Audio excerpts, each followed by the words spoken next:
Hello, everybody. Good afternoon. I'm so very grateful to have you all here in the room. Can everybody hear me? Wonderful, wonderful. My name is Toni Anderson. Welcome to the Chicago Humanities Festival conversation on speculative infrastructure as it relates to our Great Lakes region. I'm very, very elated to be here. I have a question before I introduce our panelists. I'd like for you to just shout at me through your masks, well, if you can. Just a few words that you think of when you think of water. Just shout them out to me. Life, right on. Give me some more. Life, life, life. Any other words that we think of when we think of water? Health, wealth. Wet, yep. Let's push on to my next question. What do we think about when we think of the word infrastructure? Building. Unpassed legislation. We're going to get to that too. What is it? Water issues in Flint. Water issues in Flint, right. So we already, this whole conversation, I was really excited to come to it because I was thinking about this idea of speculative infrastructure. A lot of times when we think of nature, particularly when I think of nature, I think of these free-flowing words like beauty and life and health and wealth, and I focus on that stuff. And then I start thinking about my dependency on nature, and something starts to shift and how I relate to nature when I start thinking of pipes and policies and bills, and something starts to shift from warm and beautiful and wet water and life to like, what are we doing?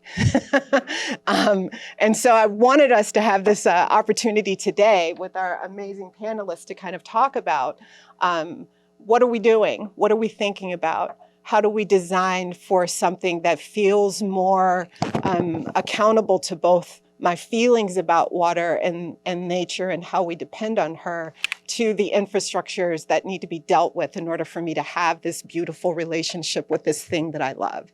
So we're going to dive into that a little bit today. I wanted to introduce our amazing panelist. But before I do that, I'll just take a deep breath with 3 deep breaths with the audience, and just giving thanks to our beautiful water, giving thanks to the land, giving thanks to the amazing people that came and settled this land before we got here, the Potawatomi, the Ojibwe, the Ottawa, giving thanks to the many brown and black hands that helped cultivate this land so that we can all benefit. So if we could just give a moment of thanks, just a 5-second deep breath.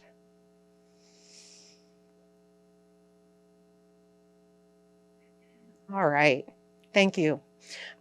So I'll get along and introduce our amazing panelist.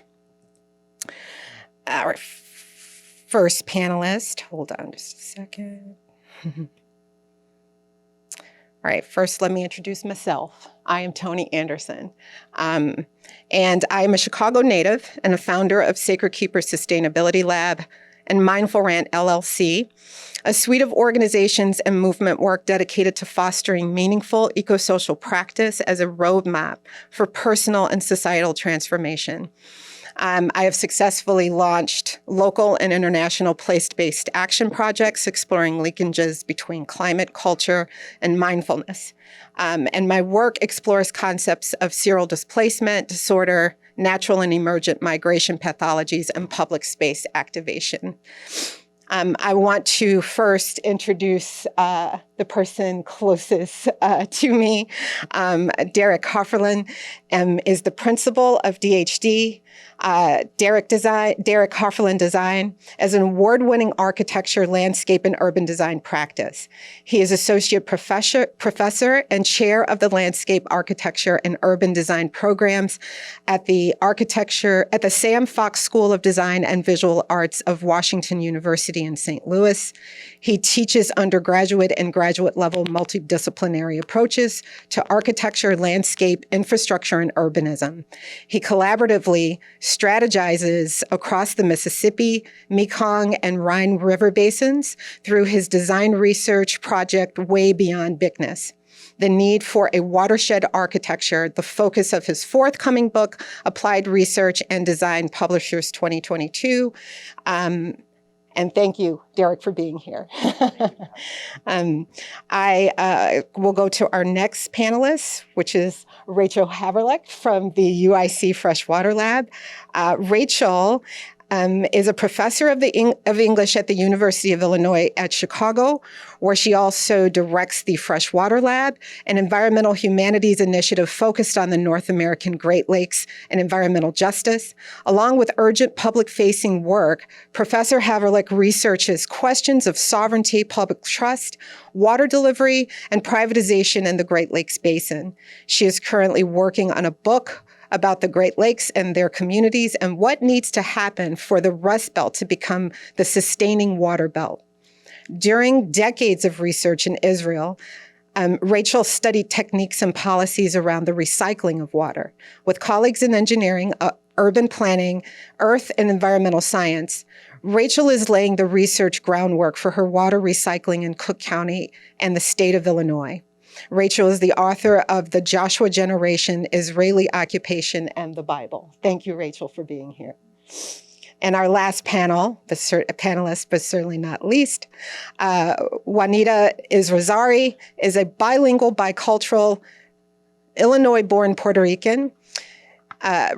Juanita is the executive director of Friends of the Parks. She is currently leading other notable efforts, including minimizing the negative impact of the Obama Presidential Library Center and the Chicago's Jackson Park, and fighting for equitable investment in park space and programming across Chicago's Park District. She has worked as a statewide coordinator for long-term care reform in the office of Governor Pat Quinn, and previously served as the executive director of Latinos United, now Latino Policy Forum. She has taught at DePaul University, Eastern University, and Olive Branch Mission's Christian Center for Urban Studies. She's founded and leads Latina Leadership Circle, a mentorship group for young Latina professionals in the Chicago area. She sits on the Metropolitan Planning Council's Housing and Community Development Committee. And in 2013, she joined the board of the Harvard Journal of Hispanic Policy. And in 2016, she joined the board of the Common Cause Illinois. She is a recipient of many honors, including Humboldt Park Social Services Community Partner Award and Greenville College's 2007 Outstanding Young Alumni Award. She was named the 2004 Hispanic Heritage Month Leadership Award winner by the City of Chicago Commission on Human Relations, Advisory Council on Latino Affairs. Thank you so much and welcome. And give a round of applause to all of our panelists for joining us today.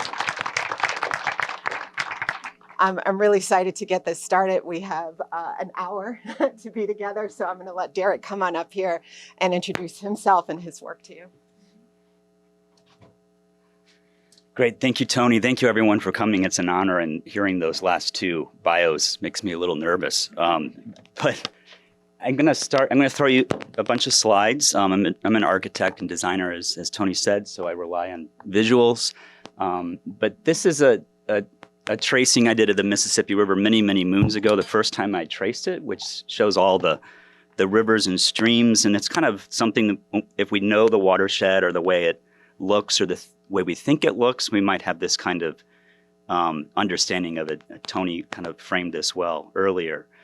But also, in reality, it's mostly made of this. And there's good reasons for this, and there's other consequential reasons that we've dealt with in the last 100 years or so. This is Fort Peck Spillway, which is part of the large Fort Peck Dam in Montana that was built in the 1940s and sets up a whole series of flood control and irrigation measures throughout the Missouri River Basin. And it happens to pass through very important former indigenous lands. This is the possible resting place of Sitting Bull and Standing Rock Reservation, creating a series of flooded lands. And we can kind of go more into that later on. At the other end of the river system, where I've spent a lot of my time as well, is down in New Orleans in the Delta. So there's a lot of cause and effect issues that go up and down the river. This is a photograph I took not long after the storm, Hurricane Katrina, 16 or so years ago. Where I'm from is St. Louis, and this is not your typical view of the Gateway Arch or the Eads Bridge, which is the second icon of St. Louis. I would argue that this thing right in front of us is the third icon, which is the flood wall. That's the defense. On the other side of that wall is the Mississippi River. My research several years ago, the first time I started to speculate, and I like the title of this, this panel about what is speculation. This is a design competition I entered back in 2009 with a colleague, Ian Kane, for what to do with sea level rise in the San Francisco Bay Area. We were fortunate to win the competition, which was nice, but what we proposed wasn't anything really spatial. It was actually a rethinking of the whole water system. If you're going to think about what happens at the Bay, you need to think about what happens at the entire watershed in California. We furthered that a number of years later to start to speculate on what is the future of thinking about hydro regions of the future instead of mega regions, which ironically enough don't really have water as a quantifiable measure of what defines what a mega region is. What if you start to rethink about hydro regions and actually start to set up maybe other places that we don't typically think about that can be rethought in a more hydrological manner?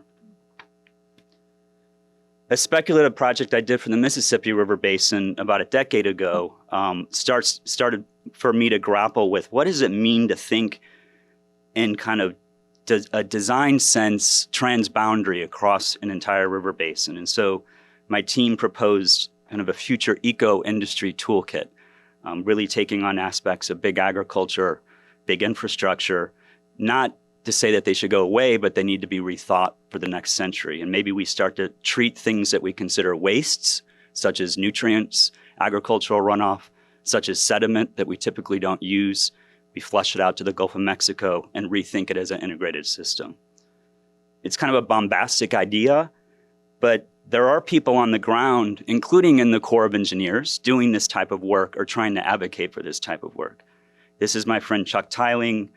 He's an ecologist. He's done a lot of amazing work in the upper reaches of the Mississippi, and he's part of that proposal you saw before was starting to think about maybe algae can be one of these resources that we could use, and he's actually constructing new wetland restoration projects that use algae as a filtration device. So it's curious as I've started to collaborate over the years with the Corps in a very kind of, I would say, ad hoc manner or grassroots manner, that the scale you can start to understand is happening on the ground, but we need much, much more of it. Some of the drawings I do that'll be in my book, but it's been an ongoing project. I've been developing a series of what I call atlas of the Mississippi River Basin, as well as the Mekong and the Rhine. These drawings may not make much sense to you, but that's kind of what these are. They're flow charts that explain the control and how for instance, the Corps of Engineers is mandated to do things by U.S. Congress. So I'm making a series of charts to try to unravel that. And then I do a series of drawings at multiple scales up at the top, going from the world to the continent, to the subbasin, to the zone, to the region and to the zone. And then as you see here, there's three. So it's in a comparative context. I've been comparing the Mississippi with the Mekong and the Rhine. I can go into more detail later about why those three, but really they're all at very different phases of development. So I'll flip through some images really quickly. Here is the Mississippi within the global context. Here it is when our typical understanding of the watershed context and plan. But I also do a series of sections that really start to talk about the control of the system. So the black line is basically cut through the Mississippi main stem, and then all the other ones are different tributaries throughout the United States. The next scale this is an example of the Missouri River Basin. So some of those photographs I showed you, some of the layers of information, all the red are systems of control, whether that's dams or whether that's power lines and energy grids. But you could also start to see highlighting out where tribal lands are, where agricultural lands, aquifers, resources. And then a section through that with correlating photographs. The next scale this is Lake Oahe, where Oahe Dam is. Up at the top in gray is Cheyenne River Reservation. Above that is Standing Rock. And the black is the reservoir, the white is the former Missouri River path. So you can see what has been inundated. And a section through that. And ultimately to a big scale still, this is the dam itself. All the red is the amount of earth that has been moved or constructed. And then the section through that, the red indicates that. So there's a little tiny speck on top of that pyramidal peak is an 18-wheeler. So it gives you an understanding of how big these constructions from the 1940s and 50s and 60s were. So it's a landscape of inundation, of extraction, of generation, and diversion. Is that one diversion? I don't have my readers on. That was released. Sorry, I'm thinking of the lower Mississippi. So it's right, I should read this one. So finally, and a couple of people in the audience maybe know this project. This is happening right now in Columbus, Indiana. And I think it's probably why most of you are here, not for this project per se, but like, how do we get moving on this? How do we collaborate? How do we hit the ground? And one thing that I've been doing in the last few years with the privilege of Washington University and having academia and research to do it, is to come up with different platforms to try to explain the scales of these problems. Also kind of defining maybe in different terms, what are communities? How do we get communities together? How do we build new publics to talk about these projects? So this is a project that a part of Exhibit Columbus in Columbus, Indiana, closes in a couple of weeks, where it was my opportunity to build for the first time with my students a three-dimensional version of those drawings that you just saw. So it's called Tracing Our Mississippi, and there's the Missouri Basin, the big one up there. And so the idea is that it gives a real one-to-one scale, a human scale. It's very much exaggerated. It's 200 times vertically exaggerated, and it's 800,000 times smaller than the actual watershed. So that's the kind of scale of the thing. And to bring people together to maybe look at the river basin, look at their rivers in a different way, to come to their own viewpoints, but then to discuss them. And this is it with the river in the background. So also a one-to-one connection between the scale of the whole river basin and also a river right there that goes through Columbus. A couple of weeks ago, we held a public program where I brought in two storytelling artists from the top and the bottom of the Mississippi. On the left is Monique Verdun, who comes from the United Homa Nation in Louisiana, and Angie Tilgis, who's working with indigenous groups in St. Paul, Minnesota. So we got a group together to start to tell stories in the Mississippi. What are your stories? What are our stories? What are our collective stories?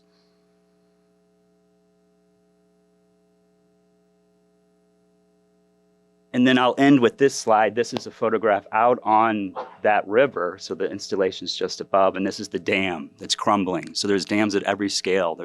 And so the community's getting together and questioning, what do we do with this dam? Do we remove it? Do we completely ecologically restore it? Do we work with it? So I'm to the point now where I'm very interested with like, how does it come back and impact at the scale of the person, of the species? So thank you.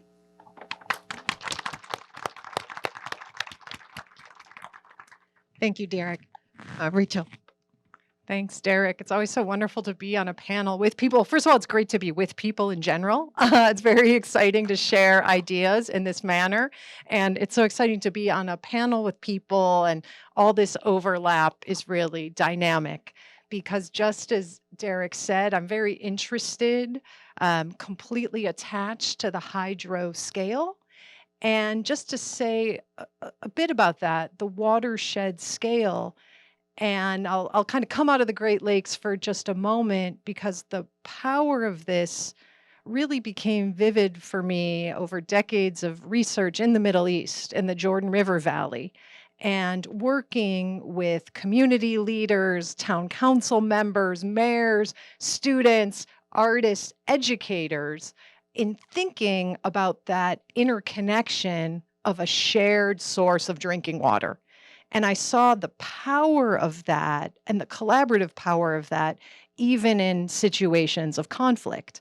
And I am a Great Lakes person. I grew up in the city of Detroit. So, I do know conflict. And what I want to add to Derek's brilliant presentation about the hydro scale is my method, which is thinking about the hydro-social scale. And so this is this kind of interconnected relationship in that one's access to water, the quality of water, the quantity of water, whether or not your home floods or your streets floods, that has a very profound, oh, what is this bumping? Okay, that has a very profound impact on social life. And our social organizations, our structures of power, who has decision-making power and whose experiences are erased, right? That influences how healthy water is, right? Whether it's potable, how much of it there is in the long term. So this hydro-social approach, I'm now very focused on the Great Lakes system, on this scale where we are, and really thinking about this possibility of transformation from the Rust Belt to the Water Belt. And when we think about the Rust Belt, I mean, again, to speak as a Great Lakes person, I feel like it's so imprinted in my psychology. Just that experience of growing up in a city which had the external appearance of being deserted. And of course, it wasn't deserted with people, but it had been deserted by capital. It had been deserted by government, right? Everyone was kind of like left there in this process in my own childhood of massive disinvestment. And I had my older family members who kind of remembered, those moments of migration when all that energy of labor and organizing and thinking, made things happen. But to, put a difficult history in blunt terms, it really was when the working middle class, in particular the Black working middle class, had political power, that massive disinvestment and abandonment, by capital and power really occurred. And so, we're kind of in this weird void right now where, speculative capital is looking to eat up all these pieces of our cities, whether that's Chicago or Milwaukee or Detroit or, any of these former industrial cities, right? Deindustrialization happened. It was, we can talk about this a little bit after, but, again, as I said, very much an attack on the political power of the Black working middle class. And so then after this abandonment, right, these kind of private global interests come in and speculate and try to seize things. And again, to be short and to be very blunt, the major asset that we have here is fresh water. Over 20% of the world's fresh water is in the Great Lakes Basin. So this means this is a very important place to be amidst accelerated climate change because there is fresh water and we've got a massive opportunity to really rethink economy, to really think access, to really think housing, and to really rethink immigration, based on our absorptive capacity of water. But it is kind of being handed to us on a platter, but if things remain the same, with capital grabbing everything good and leaving the social problems to the public, right, we're not going to get to that water utopia. But it is something that my own work, which let me say is deeply collaborative. And, the Freshwater Lab depends on the imagination and the genius of undergraduate students, graduate students, university professionals, community leaders. There's like a lot of learning going on. And I want to direct everyone. These collaborative projects take form as digital storytelling sites. So there's one about Lake Michigan, which is freshwaterstories.com. And another about the Chicago River or the Chicago area waterway system, which is the backwardriver.org. And so, right, we've got to rethink this structural racism. We've got to rethink speculative capitalism, and we've got to rethink our relationships with water, all for this water belt scenario to manifest.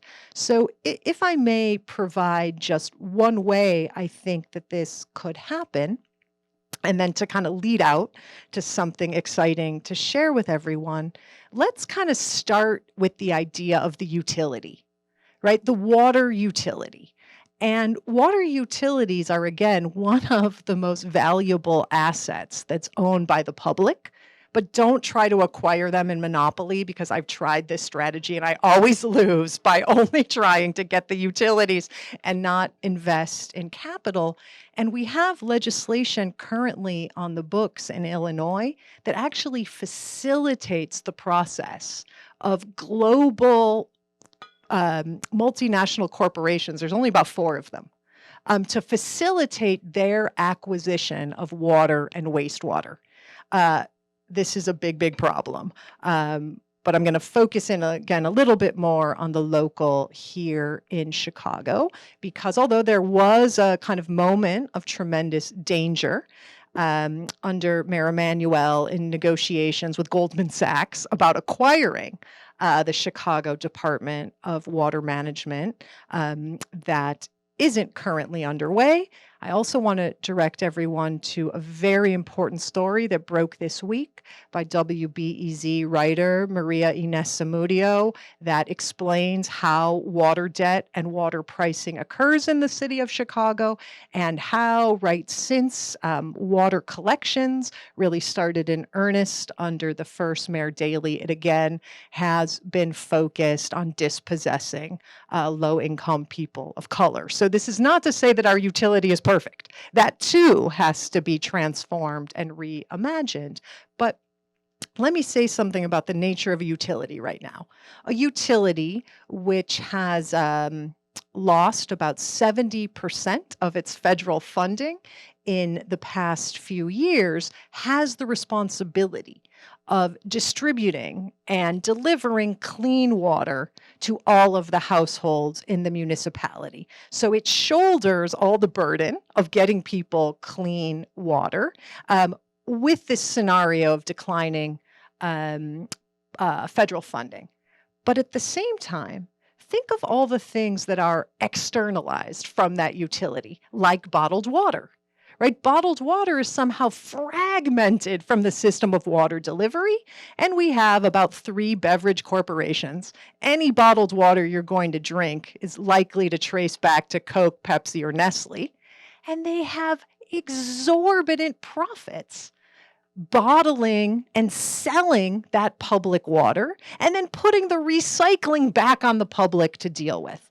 So part of this rethinking of the utility is we've got to think about the commercial arm as part of a public utility, right? The bottling of water and the packaging, which should be, out of existing waste material, in Illinois, let's say corn, that should be part of the utility, that profit-making thing.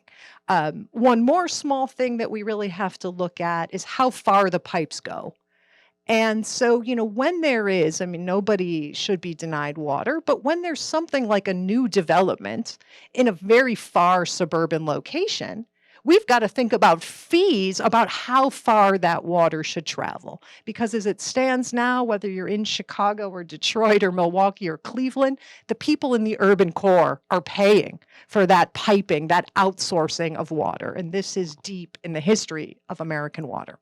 Okay, so pricing is very important. But the third thing where I can offer more than words, some movement, is really the reclamation of waste.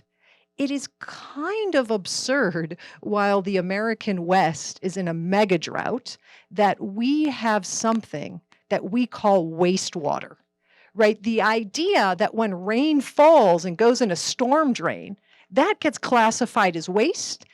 And as well as after you brush your teeth and that water goes down the drain, that also, right, by the very fact of it running through a pipe, is also classified as waste. So in the city of Chicago, and this is the story told on the backwardriver.org, where our wastewater is held in the world's biggest deep tunnel, treated to a secondary level, and then pumped so far that it ends up in the Gulf of Mexico and contributes to a dead zone that is the size of New Jersey. Like, this is, what this categorization does. We've got to rethink this, because water is not waste. And instead of this idea that the metropolis flushes itself to the global south, the Freshwater Lab, in conjunction with Cook County's Metropolitan Water Reclamation District, is starting a new study about recycling that water and really thinking about industrial scale reuse so that that water would get treated to a drinking water level. Now, nobody in the Great Lakes region has to drink this water, but what we currently pay to treat as waste and to inflict on people around the Gulf of Mexico, right? That's our future right there. This water can be reclaimed. It can be sold to agriculture and industry, which is tapping out groundwater as we speak, right? Exactly as we're treating water like waste throughout Illinois and the American Midwest, there's massive aquifer collapse. I mean, think about what that means, like the death of groundwater. And I'll just say that my work in the Middle East, brought me to the death of an aquifer, right? The aquifer beneath Gaza has collapsed. And it didn't even make the news. But what it means when an aquifer collapses is that over 70% of the population, has illnesses, lives with illness. So, okay, I'm bumping again. But this is just to say, here's the speculation. And I'll end with saying, as this seems kind of crazy and people still look at me like you're going to recycle wastewater, right? You're going to turn this into productive use. I really want to emphasize that the Army Corps of Engineers is looking for close to $1 billion to build on the Des Plaines River kind of a checkpoint for 2 species of carp that they do not want to enter the Great Lakes, but they want to let the barges go but stop the carp. And that's $1 billion, right, to reinforce treating water and rain like waste. And so if that isn't speculative, it's got things like a bubble curtain and an acoustic barrier. And my students say it kind of sounds like they're setting up a disco for fish, which I think is really important to just add that, as Derek showed us, dams and barge passageways and inundating indigenous land, these were all speculations that we've normalized.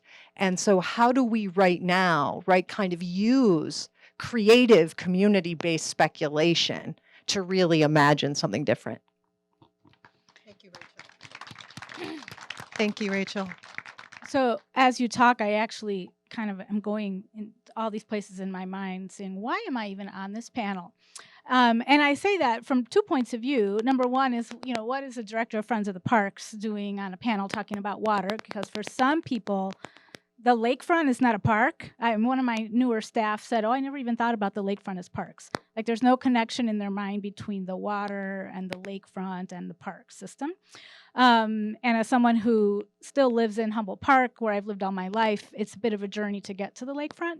And so I often argue with my board members, one of whom is in the room today, about, what the water means and what being a lakefront city even means to some of us in Chicago, because we don't have that same access.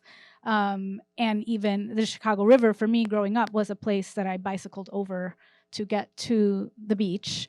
And it was not a place where there was any access in, the very industrial parts between Lincoln Park and Logan Square. So, what does that mean? But yet, I remember I had this great opportunity as a college student to go study in Colorado for a little while. And people told me, you'll never want to come back from the mountains. It's so beautiful. And I remember saying to them, but I'm a water person. I can't not be near my lake. So it's interesting how we can both not feel like we have access to it and also still be very defined by the fact that Chicago is a water city. But also, I think a lot about this as well. The kinds of things that you were just talking about, Rachel, no one in my neighborhood talks about. No one in my neighborhood thinks about. They don't, even though they're the most impacted by a lot of these issues, it's not a conversation anybody has.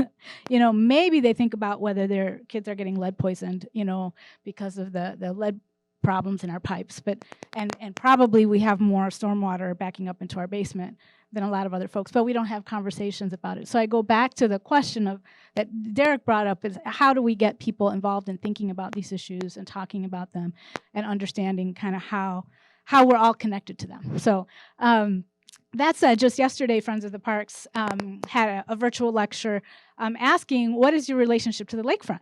And interestingly and unfortunately, but very real to our own reality, is most of the people who came lived in lakefront communities.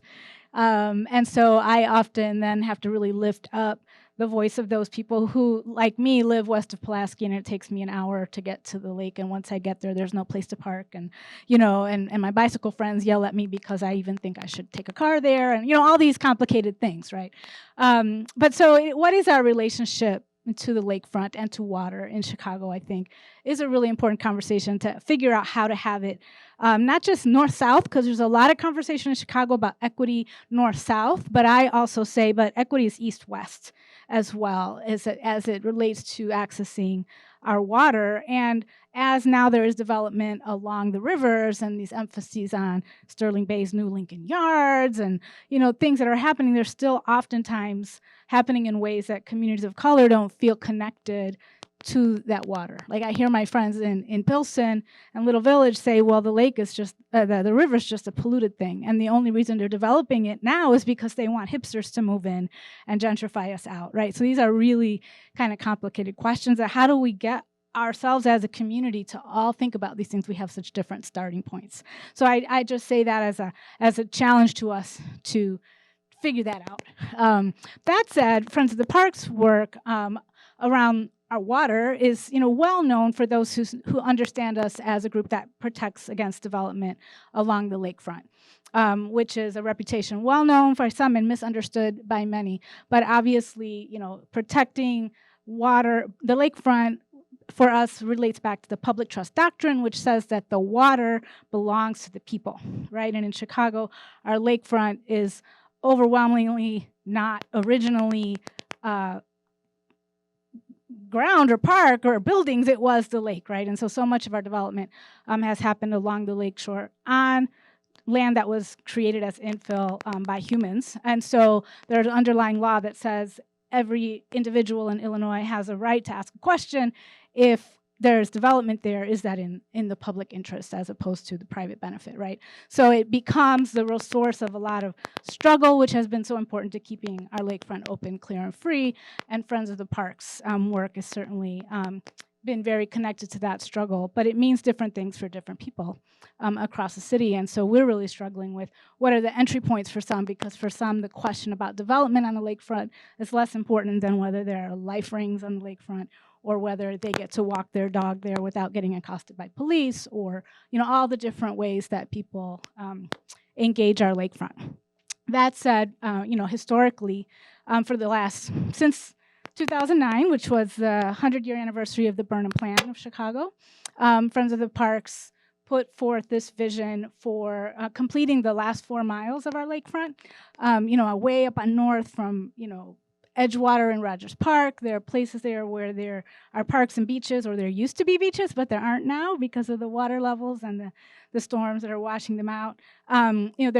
We lack that interconnectedness of parks and pathways that most of the city has, and the same down way on the south of the South Shore Cultural Center. There are some beaches, there's Calumet Park, there's Rainbow Beach, but they're not all connected, right? And so we've cast this vision for completing the parks and path system in between that, and also to really think about that within the context of nature-based solutions.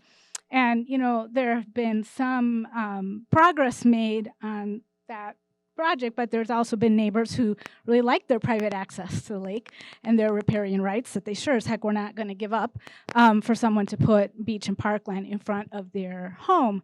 And so there was pushback, and there were referenda in certain communities where that idea got killed, right? But then just before the pandemic hit, I remember being at a meeting in South Shore, which was an emergency meeting to talk about all the water that was in people's basements in the neighborhood. And I was sitting next to a woman who was on a park advisory council there, very connected to Friends of the Parks. And she leaned to me and she said, Juanita, if we hadn't opposed the last 4 miles project, we wouldn't be having this problem right now, would we? And I was like, well, yeah, correct. We wouldn't be having this problem here right now. So, the reality is Chicago is in a moment where we have great opportunity to think about the infrastructure of our lakefront, not just the last 4 miles part of the lakefront that we have the specific vision about, but the entire lakefront is so threatened with lakeshore erosion, right? And then, folks argue, well, the lake levels are going back down, it's not going to be a thing, but the climate science actually says that even the increased frequency and severity of storms is still going to make lakeshore erosion a thing, and there's kind of more climate science behind that. And so this is just a really amazing time as Chicagoans to think about investments in infrastructure and how that relates to our lakeshore, and how we make them not just be concrete revetments that fall back into the lake, as we've already seen. We've seen, the Army Corps build Northerly Island without doing an adequate analysis of what the storms were going to be like, and within a year or so, that failed, right? We've seen the Army Corps go in and add, a replacement revetment way far north in Rogers Park, and that revetment within a year fall back into the lake, right? So there's a really exciting opportunity to think about how we're applying nature-based solutions, how we're engaging our lake. Are we just wanting to stand up at the edge of a concrete revetment and look to the lake, or do we want to have a lot better planning for what is real of the changing lake levels and the impact of storms, as well as what's important for biodiversity and the health of our planet while we do that? Within that context, a call to action that we invite people to right now for Friends of the Parks as part of our last 4 miles vision. Our most deep area of focus is around something called a confined disposal facility, or CDF, but it's a pollution dump along the south end part of what is part of our last 4 miles vision, right next to Calumet Park on the lakefront, and then right next to the Calumet River. And this confined disposal facility is a waste dump where dredged material from the bottom of the Calumet River, which is dredged to make it deeper so that shipping can continue through there, the materials are then dumped in this pollution dump. It's not technically called a landfill, and it's not a landfill because there was a law that said you couldn't have any more landfills in Chicago. So we just don't call it a landfill, we call it somebody else, and then we have a different kind of toxic dump. So we take the dredged material from the bottom of the river, which has toxins from 100 years of industry, as well as crumbling seawalls and additional pollution happening, daily because of all the industry down there. And we dump it into this pollution dump. It was supposed to be closed and capped many, many, many years ago. They keep extending the life of it. And then we were coming up on the deadline of 2022, where it finally was supposed to be closed and capped. This is on land that was Illinois Port District land, but it has been legally conveyed to the Park District. And we were just so close. So they were finally going to make it into a park. And they've decided to try to build an extension and expansion of this pollution dump. The Army Corps' plan is to build 25 foot higher on top of the existing dump, which we already know is leaching toxins into our water supply, and extend its life for another 20 years. And we just can't imagine how dumb it is to build on this lakeshore that already has revetments falling back into the lake, to build a pollution dump 25 feet higher and extend its life another 20 years. So our call to action here today is to help us fight that. And it's really easy to find info about it on our website at fotp.org. But how do we gather together to think about our whole lakefront, our interaction with it as what should be a clean water supply, and the realities of how folks who live along the lakefront are challenged by climate change. So I'll leave it at that for now. Beautiful. Amazing, brilliant panelists. Thank you, all three of you. So much is coming through. I'm so glad that we let it go and let so much out. I think about right now what's on my mind is this big infrastructure gift that we've been given, right? And I put gift in some really funny language there.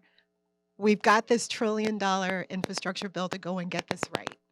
And yet, to your point, Derek, when I saw your, kind of birth, death life cycle of, what was it? Inundate, generate, extract, And then I couldn't read the other one. and release. Release, yes.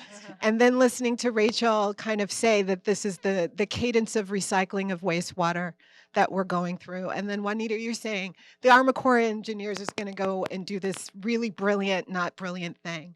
And so here we are with this gift of this infrastructure bill where we have an opportunity to speculate and do things differently. And there's a lot of speculation happening right now but who's speculating and what are they speculating? And so I get nervous about this sort of like gift of this because it could mean a lot of things. We know we need bridges, we need infrastructure, we need all of this. And we also know that particularly in Chicago, in the state of Illinois, we have the most lead pipes of any state in the nation. We have federal mandates for this to be mitigated. We have the resources. We've replaced 3 service lines so far and we've had plenty of time to get this thing right. So I'm curious as to what are we still not speculating? What are we not speculating when it comes to, I'm even thinking about the infrastructure bill leaving a lot of the social aspects that need to be mitigated and dealt with. That's not, that got sloughed out of the bill. So we don't even have the proper infrastructure in the infrastructure. So my question, if at all, is just an invitation to talk more about what needs to be immediately thought about when it comes to how we spend this infrastructure. Are we going to just go out and recreate the same things? And what stressors have you seen that you're afraid of being perpetuated? If I may just jump in, playing on the CDF story, one of the challenges that we're experiencing with the Army Corps is they've decided it should stay where it is because it's the least cost alternative, right? And they have legal framework that requires them to go to the least cost alternative. And nowhere in the analysis are they taking into account, first of all, that they're using Chicago Park District land for free, but also that they're dumping on a Black and brown environmental justice community, right? And the EPA thus far has not been interested in stepping in to make them stop, right? So if we're going to bring all this money in infrastructure, we need to be asking these other things. Like, just if the cheapest way to do this is to dump, our pollution on Black and brown communities, should the cheapest way to do it be the right way to do it, right? And so we all want to see that our money is spent efficiently, but we also need to create a framework that includes these justice questions as well. Yeah, if I can jump in, there's a real tension between the public trust that Juanita held up and the fact that the Army Corps of Engineers gets all the water funding. Because, right, the public trust is that the water belongs to all of us, and our elected officials are supposed to be the trustees of this water. And, have a look at my home state of Michigan, where the governor's trying to get an aging tar sands pipeline out of the Great Lakes. And she's exercising the public trust. And the private company is coming down on her with all its wrath. And, the federal government is going to end up being the arbiter. But there's a real dichotomy because nobody elected the Army Corps of Engineers. It's a wing of the military. Let's not forget this fact. And, at the Freshwater Lab, we spent a lot of time really observing how our waterways have been militarized by the Corps. So that's one thing. We got to really take seriously, as the money is spent, take seriously the public trust doctrine and get some elected people who are accountable there. And the other thing is that I think we've got to bring this vocabulary of who has been served by infrastructure and who has held all of the burden. Certainly those communities along the Calumet, certainly those Lakota and Dakota tribes who were inundated by the Army Corps and then who ran the Dakota Access Pipeline. So, we don't know this. And I think that at this moment, while the money exists, our analysis of who's carried this burden and that be prioritized. And if we had that, if we went through and said, oh, look at all of the lead pipes on the west side, just brought that information and we're going to switch them now, I don't know what they're waiting for of someone to come forward like I have a lead pipe, but just go and do the project. And Derek, I want to hear your comments. I just make up that we do have this data. It has been presented. These storytelling things that happen at these communities are people. We ask the indigenous communities to show up and give us their stories of trauma, but then we pretend we don't hear them. And so, Derek, I'd really be interested in how you have sort of dealt with this collision of social and natural and infrastructural kind of tensions all coming together in one project. I don't know. I know. Just backing up, is this on? Oh yeah, here, you can borrow. They cut me off. You can hear me now, right? Well, back to the first question, which could tie into the other one. The $1 trillion. I'm afraid that it's going to be spent reactively and not proactively. It's going to, and back to the Corps of Engineers being a wing of the Army, absolutely right. But we are responsible for electing those officials that end up getting lobbied by the barge industry and the agricultural industry to mandate the money for the Corps of Engineers to build their projects. So I think that's part of which those projects typically are locks and dams and levees and floodwalls, which created the issues of inundation and things like that. So I think, I don't know how many billions of dollars are in deferred maintenance for all the locks and dams just between St. Louis and St. Paul. Like they're crumbling and they've just deferred the maintenance. And so they need that money to go back and prop up those dams. Is that the wise way to use the funds, right? That project that I showed, that one about the eco-industry toolkit, was my team going right at the dam, saying that that's maybe the project. Like if they are going to spend the money on them, which they will, whether we like it or not, because the navigation is still going to go up and down the river. What if those dams become adapted? What if there's some other ecological issue with them, whether it's an algae farm or something as crazy like that, but works with the way the hydrology and the water of those dams work, whether it's a pooled water condition or a free-flowing water condition. And again, to give the credit to the Corps where it's due, they are doing parts of that. They are doing these wetland restoration projects around them, but they usually are not done in a holistic sense. It's just kind of another single way of doing it. So that's not answering your second question, but I think that in St. Louis, it's deeply challenging in St. Louis, as you know from any of you who have been there or watched the news, right? We have real raw social and racial issues happening there, whether it's North County, North City, Ferguson, of course. And what is usually not part of the conversation is the environmental ecological aspect of that. And it's not my place to say that should be part of the conversation. I mean, I have the privilege of kind of saying that, but it's really hard. And just 2 miles away to the north of one of these is this amazing network of river system, the reason why we're in that place itself. And I can go down to the fragmentation of the municipal water districts. So when you hear words like Ferguson or Florissant or the 73 to 100 different municipalities in St. Louis County, they all also have their own municipal wastewater. So that's all fractioned up too. The way that the ecology and the treatment of water, 4 blocks away, can be done completely different and have their own different outflow into the Missouri River, which causes the things that you're talking about. So anyhow, I'm maybe just ranting about the problem still, but the issue of getting environmental justice to the level that it needs to be right now has been a real uphill battle in St. Louis. Thank you. And we've got about 4 minutes, and I'd like to take at least one question from the audience if we could. But before we do, one of the things that I'm thinking about as all of you all are speaking, is this idea of just this shared infrastructure aspect, and not looking at these waterways as these, very finite, kind of like your hydro zones, where we're thinking about these things in who it affects and who lives immediately. But as Rachel said, we need to think about the flow of the water and how far the water is going and who pays for the burden and freedom of that traveling.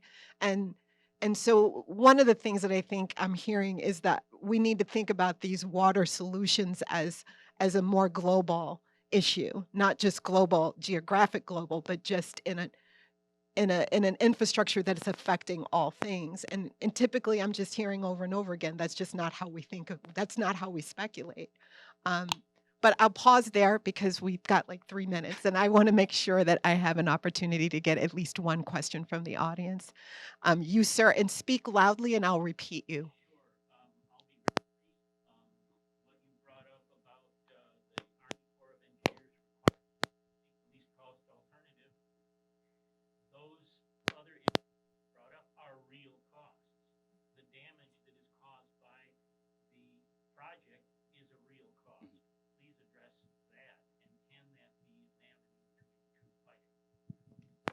And I'll let anyone handle that. The question was around the Army Corps of Engineers and those externalized costs that go with the projects that they're usually very, finite in looking at that bottom line and not those externalized costs. Did I sum that up correctly?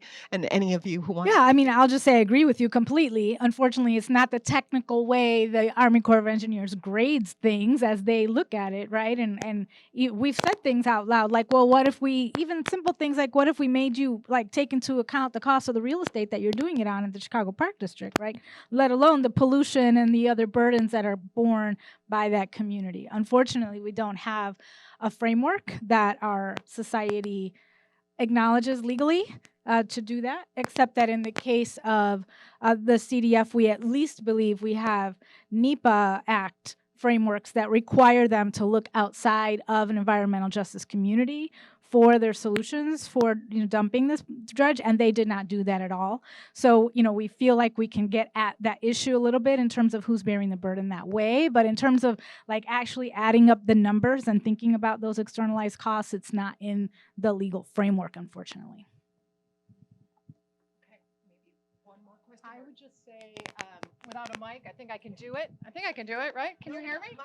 Okay, mic it. Okay, I can't do it. Okay, I would just say that it's really important. We really have to halt privatization, particularly of water, because that is the way in which like water as value it becomes alienated from us and we from it.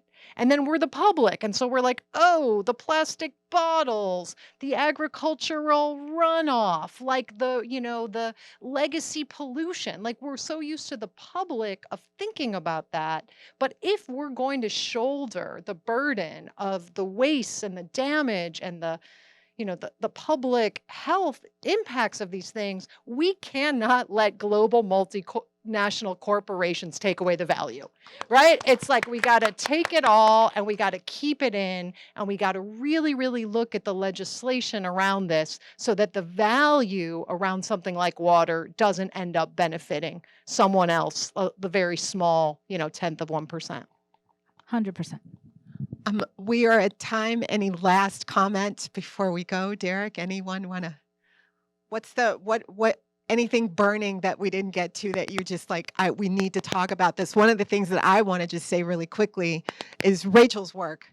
Why do we keep speculating the same things over and over again? It's because we're educating the same ways over and over again. So I feel like our institutions, our educational institutions, the academy has a role. I'm really loving the work of the UIC Freshwater Lab and their responsibility to get our students to speculate differently so that as they're entering the job market and going into the Army Corps of Engineers, that they have the imaginations that we really want to travel with them. So I thank you, Rachel, for UIC Freshwater Lab. Thank you, Derek, for your work. Thank you, Juanita, for all of your advocacy and policy. Thank our panelists for being here in the Chicago Humanities And thank you, Festival. Tony. Thank you. Before you go, someone dropped a vaccination card. Shane Cavana. Oh, yes. Got it. So thank you all for coming. Continue to speculate about our waters and protect them as much as you can. Be curious about them and enjoy the rest of your Saturday.